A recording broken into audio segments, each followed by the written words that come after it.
देश में अगर हम कोरोना की बात करें तो हर जगह बुरा हाल है। करीब 1 लाख मामले रोज आ रहे हैं। राजस्थान भी उनसे अलग नहीं है।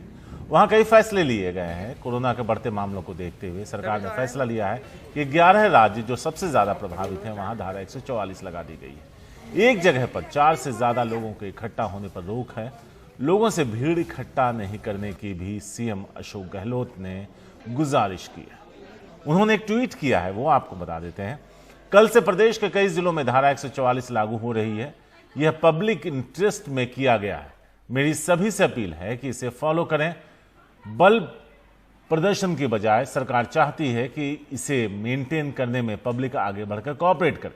कोरोना महामारी के बढ़ते संक्रमण के मद्देनजर यह जनहित के लिए है। शेष प्रदेशवासियों से भी अपील है, वो भी इसे गंभीरता से लें और सतर्क रहें। 45.9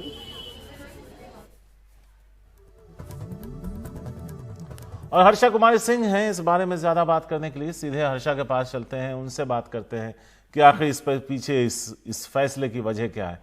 हर्षा, जब कोविड को कंट्रोल करने की बात थी तो सरकार कंट्रोल और बचाने की कवायद में लगे थे। विधायक रिजॉर्ट में बंद थे, मुख्यमंत्री भी उनको मनाने और बचाने में लगे थे।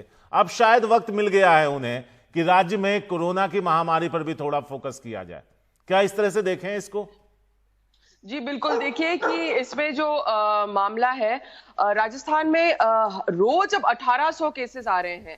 जयपुर शहर में करीब 300 साढ़े 300 केसेस आ रहे हैं। जोधपुर में भी यही हाल है, यानी कि 3 गुना। अगर हम पहले देखें तो 100 केसेस रिपोर्ट होते थे और अब हम देख रहे हैं तो 3 गुना तक जो केसेस हैं वो ज्यादा राजस्थान में। तो इससे क्या है कि हेलो शारिक, आपको मेरी आवाज आ रही है? जी आवाज आ रही है, बताइए, पूरी कीजिए बात। जी तो 3 गुना अगर केसेस बढ़ गए हैं। सही है कि जो रिकवरी रेट है वो भी बढ़ गई है, लेकिन जो जिस तरह से संक्रमण फैल रहा है, कंटेनमेंट जोन्स के बाहर फैल रहा है, तो इस सब को देखते हुए अब जो सरकार है उन्होंने कहा है कि 11 जिलों में एक तरह से सेक्शन 144 इंपोज किया जाएगा। लेकिन फिर भी हम देख रहे हैं कि दूसरी बात यह है कि लोग सोशल डिस्टेंस और मास्क बिल्कुल नहीं फॉलो कर रहे हैं। जगह जगह भीड़ लग रही है। अब कुछ दिन पहले जो यहाँ पर हीरो का और जेमस्टोन्स का बहुत बड़ा व्यापार होता है, और हम देख रहे हैं कि जेमस्टोन और वहां पर एक बहुत बड़ी मंडी लग रही थी जहां लोग भारी मात्रा में एकत्रित हो रहे थे। तो ऐसे में फिर पुलिस को जाकर बल प्रयोग कर उस मंडी को तितर बितर करना पड़ा था और आज से वो नहीं लग रही है। लेकिन अगर फूल मंडी हो, सब्जी मंडी हो या ये जेमस्टोन्स की मंडी हो, बहुत ज्यादा भीड़ इकट्ठे होने के कारण एडमिनिस्ट्रेशन के लिए सरदर्द बन गया है। और इसलिए जहां जो 11 जिलों में ज्यादा संक्रमण फैल रहा है वहां पर उन्होंने सेक्शन 144 इंपोज करने की बात रखी है। जी हर्षा, जो स्थिति है, अगर हम आपको बात करें, मैं अपना अनुभव बताऊं, जब मैंने आपको भी फोन किया था उदयपुर में, जब हमारी मौसी की तबीयत खराब हुई तो किसी प्राइवेट हॉस्पिटल में वहां जगह नहीं थी।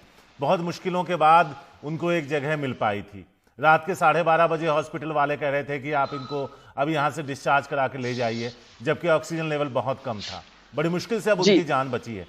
तो जब हम लोगों की यह हालत है तो आम लोगों की क्या हालत होगी? मैं यही जानना चाह रहा था कि जो स्वास्थ्य व्यवस्थाएं हैं उसको लेकर के कुछ किया नहीं, और जब हालात बिगड़ रहे हैं तो अब हाय तौबा मचाई जा रही है।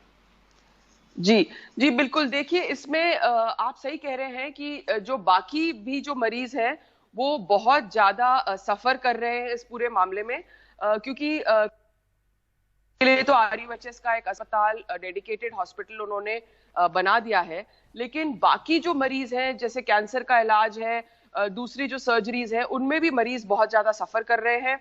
आरयूएचएस में भी बहुत ज्यादा बातें आई थी कि ठीक से एडमिनिस्ट्रेशन सही नहीं चल रहा है। जो डेडिकेटेड कोविड हॉस्पिटल है जयपुर में, तो उसको भी अब एसएमएस हॉस्पिटल के अधीन ले लिया गया है, एडमिनिस्ट्रेशन के अधीन ले लिया गया है। और बाकी जिलों में भी इसी तरह का हाल है। जैसे आप उदयपुर का बता रहे थे कि बहुत मुश्किल हुई थी, बहुत बातचीत करनी पड़ी थी, फिर उसके बाद में ही उन्हें वापस लिया था अपने अस्पताल में। और जो डिस्ट्रिक्ट जो गवर्नमेंट हॉस्पिटल्स है उनमें तो खैर उनको लेना ही पड़ता है, लेकिन जैसे यहाँ पर भी अगर हम बताएं तो बेड्स बहुत ज्यादा जल्दी भर्ती हो रहे हैं, और जो मेन हॉस्पिटल है उसमें सिर्फ 50 बेड्स खाली हैं। तो आप सोचिए कि 400 बेड वाले हॉस्पिटल में सिर्फ 50 बेड्स ही खाली है, बाकी सब भर चुके हैं। तो अब जो मेडिकल व्यवस्था है वो एक तरह से चरमरा रही है। जी शुक्रिया हर्षा। उम्मीदें की जानी चाहिए कि सरकार को अब वक्त मिला है, सरकार भी बच गई है, विधायक भी अब रिजॉर्ट से आराम फरमा कर लौट आए हैं, तो शायद जनता के लिए कुछ करेंगे और जनता भी ध्यान रखेगी सोशल डिस्टेंसिंग और मास्क का।